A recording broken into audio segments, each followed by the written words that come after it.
Hey everybody, Corydon here, and welcome to my Yogger hero analysis for everything about Yogger. It's been a while since I've done one of these, so I'm not sure exactly of the order I did the last ones in, but I'm going to try and cover everything on him from his perks, items, starting deck, and how to play him a little bit. So first thing about Yogger is he is a warrior. You're going to be using the warrior cards with him. He starts out with a pretty decent deck here. As a warrior, you'll probably mostly be running him as a buff, but he has two builds. One's a healing kind of build where he's support for everybody, and the other build is a hitting really big with vitality and doing damage based off vitality. And just for a preview of that, his level 3 is Big Bad Wolf, where he gets 1% to all damage done for every 3 HP above 100. So he can get really, really ginormous and kill stuff really well. So let's go ahead and start with his traits. So his trait is Butcher, where an enemy dies, he shuffles one of these cards, premium meat, or spoiled meat, into his deck. And so that's really good on most fights, since you're fighting 4 enemies. Some boss fights you're fighting 4 as well, and it also works on regenerating enemies or enemies that come back to life or summon more enemies. So what do the meats do? Spoiled meat increases your curse charges on a hero, which is pretty bad, but also gives 7-2 vitality. You usually don't want this unless you're like stacking up wet for a good wet or poison for a good baptism turn, combo turn. Then there's regular meat, which just gives the vitality and also lets you draw one, so these are kind of like free cards. And then premium meat, which is pretty awesome, that increases aura charges by 25%, which is your thorns, your bless, your powerful, your fury, and also I believe shield and block count as aura, but I'm not 100% sure. We'll have to test that. But what does count as auras is Energize and Inspire. So if you have at least 2 Energize or 2 Inspire when you cast this will actually give the player an extra energy or an extra card draw. So pretty good. And that also, I guess we'll go ahead and talk about his starting item. It's not bad. Where the first turn of every combat, you're going to get one of these meats into his deck, and the upgrades to this card is just more max HP. And then we'll go with Butcher. We already just talked about that. Sausage Factory is his skill-based healing build, where he will get a blood sausage in his hand whenever he plays a skill.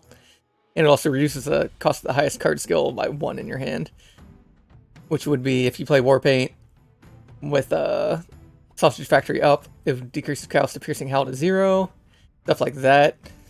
It's really good for a buffing Yogger and support Yogger, but I can't recommend it over the Pillage one, because I think Pillage is almost better in every case, because the next 2 attacks, you're going to get a card that is called Rob, which is one of the most amazing and fun cards in the game.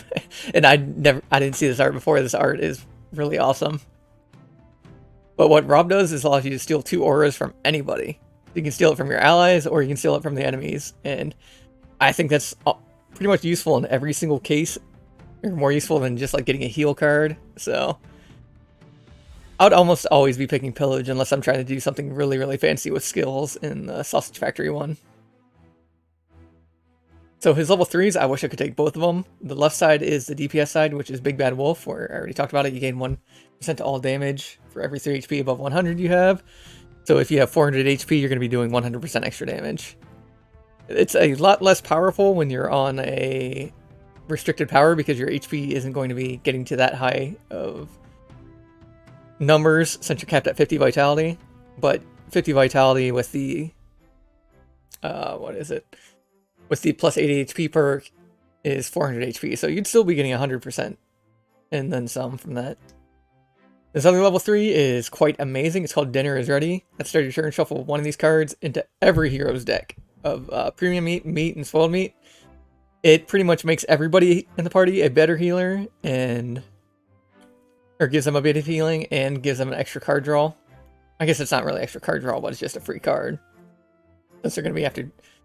It's not like the fishing rod where it's generating the card in your hand. It's going into your deck, so you can just cycle your deck. So you're not getting extra draw. It's just, yeah. But shuffling those cards in your hand is, or each hero's deck is really good. It synergizes with his level 5 amazingly. We'll get to that soon. His first level 4 is Feed the Rich, where the next food card you play is going to heal Yogger by 25% and also put a Gorge into his hand. And the Gorge is a card that deals damage based on his HP, which can get pretty out of hand when you factor in everything. It also gets you a Gourmet Meat, which is draw 1, increase aura by 25%, and grants 2 Vitality and 1 Energize. And his other level 4 is Give to the Poor, where he's going to be a big party healer. And I guess he's just throwing a chicken leg out there. Where he gets Vitality charges in the next 4 food, everybody's going to get shield and block, and also a lot of regen. So this will keep everybody up if you're playing Yogger as a healer type. Then his left side level 5 is Gluttony, wherein you play a food card, gain 1 energy and 2 vitality, and that triggers 2 times per turn. This is a really good on a DPS Yogger who's looking to get really big and fat and do big damage. But the level 5 I really enjoy is 3-star Chef, where every card generated, or every meat generated by Butcher and Dinner is Ready is going to be a Gourmet Meat instead of a regular meat, which is, we can see what the Gourmet Meat is from the Feed the Rich Gorge right there. There's a Gourmet Meat up there, so you're going to be giving out Energize to everybody, so you'll be like a super Wilbur food dude, so pretty awesome.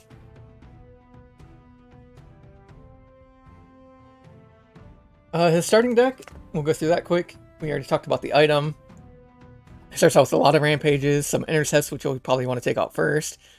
He gets Sharpen, where you can either make him sharpen himself, or you can upgrade it to go to any hero, which is pretty good. Piercing Howl, you might want to consider taking these out since he's rather on the slow side at 14 speed, and he's not going to be your speed buffer, but if you're using him for your vulnerable, you'll definitely want to upgrade those to the yellow route. Warpaint, pretty good for increasing his own damage, 10% every time you play the card. It'd be 15% with a perk. And then you can also get some draw out of it too if you want to play it that way. Butchering is really nice. I'd recommend upgrading it to the targeted monster one rather than random monster. Unless you know you're going to be fighting only single target up ahead. So. And then his unique card is Fresh Meat, where he just deals damage based on his HP. It's not going to be that much, just going to be a little bit, especially if he's wounded. And then mostly the cool thing about it is you get a free meat card to play. And then let's go through here to perks. Talk about his perks. So most of his perks, you're going to want to apply normal fighter perks, get the slashing and piercing, and where's Sharpen? Oh, right here, Sharpen perks.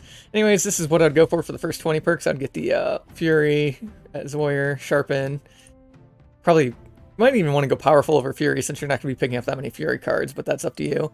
And then definitely get the Vitality charges +1, and then we'll go full HP, some shards, because his deck's going to be a bit expensive, and then get the energy as well. And then for his max HP build, which I go with Big Bad Wolf here, I go for mostly a bit of everything, because Thorns is pretty good on him. You'll see why with the one of his accessories that you can pick up. And vulnerability charges. It just kind of works for any build. And powerful, get the Inspire. But the main thing you want to get is the increased max HP by 8 per charge. Is really awesome on that one. And then I have Bless here in case he wants to steal Bless Dex from the enemy or get Bless himself. Then we can just go through these. Blunt Yogger, go for the blunt stuff, of course. Healer Yogger, you want to focus on a little bit of shield, a little bit of regen, since you're going to be regenning with the level 4, Give to the Poor, and Vitality, of course. And Bleed Yogger, you just want to focus on bleeds. I'll be posting codes for all these perks in the description below, so you don't really have to memorize them. Oh, and if you're doing perks, what you do is just, if you go down to the description, you go ahead, click import, copy and paste the code here with Control-C, Control-V, and you'll be set up to go. So let's go ahead and take a look at some of his decks I've made for you, and talk a bit more about them than I do in my faster 60 seconds Yogger decks videos. So we are going to go into Yogger's decks. What I have here for you is the cheap Yogger is what I'd probably play in most parties where I don't know what I'm going to be doing with Yogger yet and just having fun with players. I'm going to get this yellow change or blue change weapons. It's pretty cheap to do, and this is essentially a draw 2, discard 1, so you can get through your deck faster. And it's totally free to play, so it's a pretty awesome skill to have to get through warrior decks faster. Really respect it. Mostly taking out the intercepts and changing them for the change weapons and putting in intimidates as well for an extra skill. And then the piercing howls I upgraded to yellow, so you get the vulnerable charges. The second deck I have here is a bit more expensive. It's more focused on sharpen and sharpening himself. We've also got Blood Rage for more energy, so we can churn out more of these carnages and rampages. And if you want to turn this into a more support other build, you can probably take out the sharpen, or change the sharpens to the yellow version and sharpen others. I think I'd do that in this skill thorns build, so don't pick this one if you're looking to sharpen your allies. Probably skills and thorns would be better for that. Bloody Meat is all about applying bleed. It's going to be a lot more expensive at 4,000 shards. Everything's set to do a lot of bleed. Like these target monsters, Sever Artery, I really love that one for quite a bit of upfront bleed. And we got Bloodbath there that deals damage based on bleed. And we got repetition trading in there to let you cycle back to Carnage or Butchering and whatnot for cheaper. And then we got Blood Feeding for self-heal. The Bonks is something you'll want to play with other warriors, or it's actually pretty good with on its own. We got 2 change weapons in this one because you'll want to be cycling to your free punches faster and probably your bluffs. And a cool thing with what repetition training you can do is just kind of bluff to cost 0, and then your bluff is just going to be drawing for 0 from then on. Now, one card I don't think I included in the previous warrior decks that I made is Skull Splitter. I've learned to respect this card quite a lot because even though it costs 5, that is a lot of upfront damage. And if you look at the applying 9 crack and 4 mark, that is 13 extra damage on every single hit of punch, bluff, pummel, everything. So this is a big card, and it is quite awesome to use. It pretty much marks something for death, and it works really well with something like Bludgeon from like other warriors in the group. Definitely try it out if you get a chance. Skills / thorns is mostly all about using skills. I would use this in like a full healer build on the right side. We get the repair armor to as a defense card just to remove stuff and keep people alive with the reinforce. And we also got Battle Shout to also give reinforce, but also give the vitality, Stockade for vitality, and a bit of thorns. And then we have Spiky Yoggers, which is all about doing thorns. Repetition training's there for the spiked ball. And then we have mostly just thorn things, and Battle Shout, of course, for the vitality. That'll be all the decks. Cards that you'll want to look for into endgame with Yogger would be, let's see here, don't exit. Good cards, warrior cards. I would say things to look out for if you're doing the bleed build, bloodbath, and bleed out. More of those. Citadel, if you're going even into a skill card, because this card is just insane in any deck. If you're trying to keep your teams alive, just because that 5 Mighty Gate is so much survivability. And if you're going for DPS builds, definitely look into Demolishing Blow. And there's also Titanfall as well, which does damage based on HP. Demolishing Blow you can upgrade to this yellow version that costs a lot more, but does a lot more damage. You also got Ground Slam if you want AoE on your blunt build. Last Stand if you are going to be running Citadel as a skill, because this card is awesome. But what was I looking for? Siegebreaker is another good one, because it doubles the target's crack. Definitely upgrade that to target monster when you can. Throw Bolas is a pretty good skill. It also lets him do a bit of speed manipulation. And then Titanfall is a really big one, because it does damage based on his current HP. So that would be like dealing 800 damage, applying 5 vulnerable, and then plus his extra damage bonuses. It's going to be a lot of hurt if you can find a Titanfall. So let's go over to his items. Weapons, you're probably going to want to pick up the normal stuff with warriors, like battle axes. Bloodseeker would be pretty good in a bleed build. Anything that does melee attacks. Not really anything for a skill build. Icebreaker's extremely crazy in a any kind of blunt build. Iron Combo is extremely good for a skill build. I don't think there's anything that does I think Holy Grail might be okay. Yeah, that's the only thing that'll apply Vitality. I probably don't take this over your healer, but you can take it for a little bit of fun on Yogger at some point. And then armor, you definitely want to just get anything that's resistances. Gladiator helmet would be amazing for his starting. This is one of the best items in the game, bar none. It's also good to put on his allies too, because this makes your allies start out with these two buffs in front. So when Yogger steals buffs from an ally, you'll be getting the Fury and the Vitality. So trick your allies into taking this, and then steal the buffs off them. Have fun with it. And then another good one is the Ruby armor. Yeah, Ruby Cuirass, where every time you get damage, you get bigger. So making huge Yogger every time you get hit. And then Straw Hat, of course, also amazing when if you're going that way. I don't even think that can appear in Obelisk and weekly modes because it's just so good. Jewelry, definitely get anything with Vitality up. Like the Heart Amulets are big. Upgrading that. I think one of the Amulet of Thorns is like extremely good. That yeah, because that turns into Vitality charges once you upgrade it.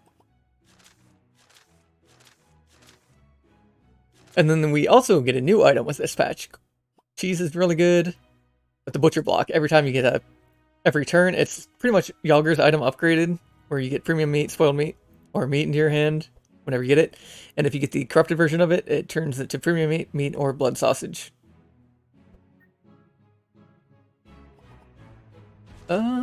Anything else in here that's good for Yogger? Golden Bell doesn't really count since his meats don't really heal people. Blood sausages do, but that's about it.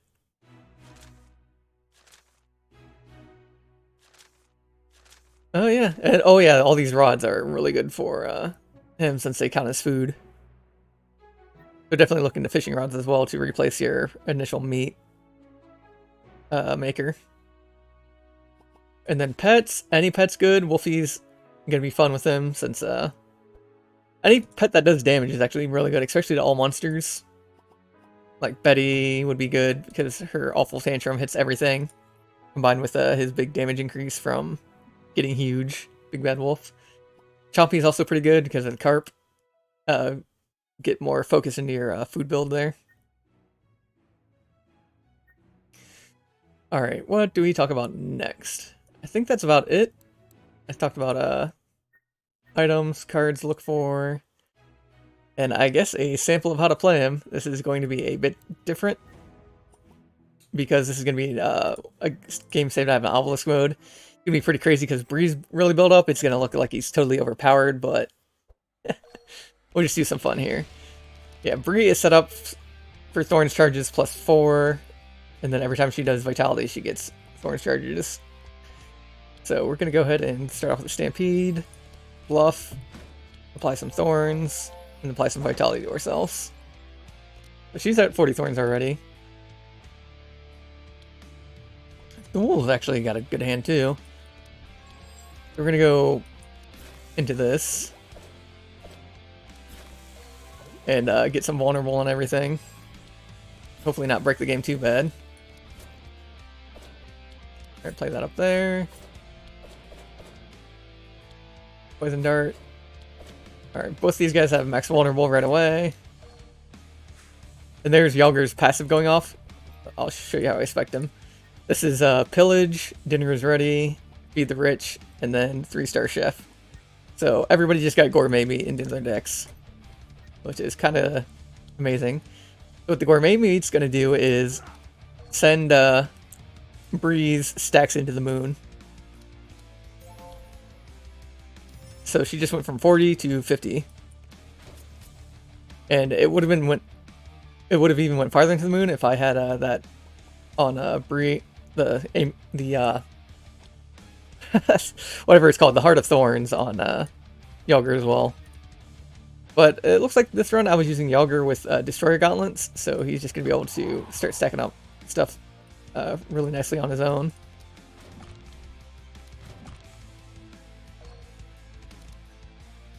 Alright, and then I've got Guardian Angel, which I'm going to play on Bree, so she's going to take no damage or anything at all. And we are going to focus a little bit on applying some Sanctify so we get some heals for people in the back.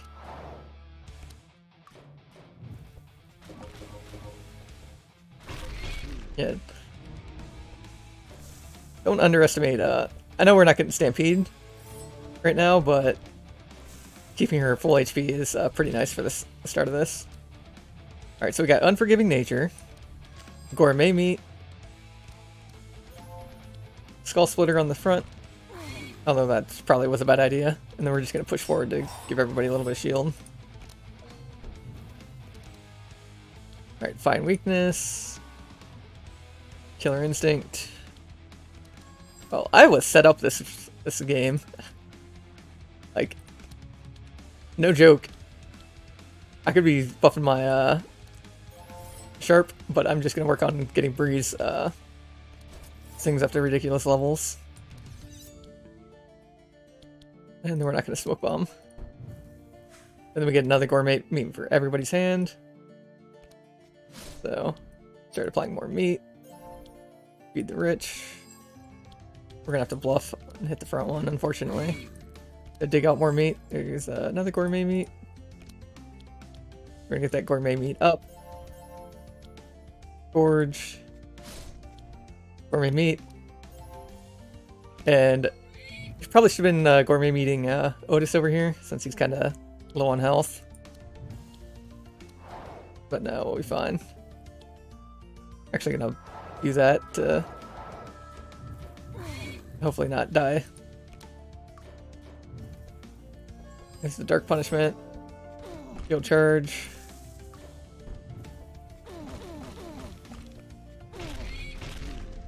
Alright. So, he mostly killed himself already with the Thorns. Alright, we're gonna do another Gourmet Meat there. Viper Strike. That's a good thing I had that.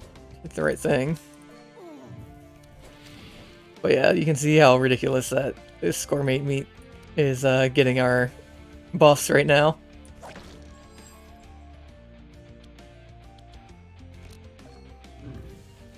And then we just get more Gourmet Meat. Then we get Pillage as well. So we're gonna buffer up some more. Do this so we get our Rob. So we can start stealing buffs from the enemy. We can make sure they don't get fortified. We can put all the Thorns on Yogger here. Which might be fun, but we're just gonna steal the enemy's buffs. And then we're gonna steal their powerful as well. And then Otis can just heal himself back up by applying this Gourmet Meat to himself. And then we're gonna apply one to Bree. And then Bree's are sitting at like 900 HP on round 3. And then the Thorns just killed him. And that is an Obelisk Madness 10 boss. Totally annihilated. So that is a sample Yogger fight with a heal build. I don't really have one for his Big Bad Wolf, but I'm going to let you figure out the fun on that one alone, on yourselves. But I'm going to do a quick draft. Don't really do these draft ones that much anymore since the drafting's a lot easier to do, but I'm going to go through what I think is good. You'll always want to take a look at the random pack for stuff like Demolishing Blow, anything that gives Vitality. Warlord's something you want to always consider because of the chance of getting Stockade. And then I think Commander, Axeman, they're all pretty good. Just I'd probably stay away from Marauder, Gladiator, and Swordsman because bleed builds aren't really that useful in Obelisk mode. So there's another Purple Rampage. And that's how I would build for this. And there's Stockade. There's a battle plan that's pretty amazing. Stockade you want is the one with Vitality, though. And then for perks, you almost always want to go Vitality. Thorns if you're having some thorns, HP if you're going for the HP build, all that stuff. But yeah, that is it for my Yogger video. I hope you enjoyed it. If I missed anything, let me know, and I will remake the video completely and try again next time. So, you all have fun with this Across the Obelisk update DLC, and keep on being great. Farewell. Auf Wiedersehen. Good night. Brush your teeth. Take care of yourself.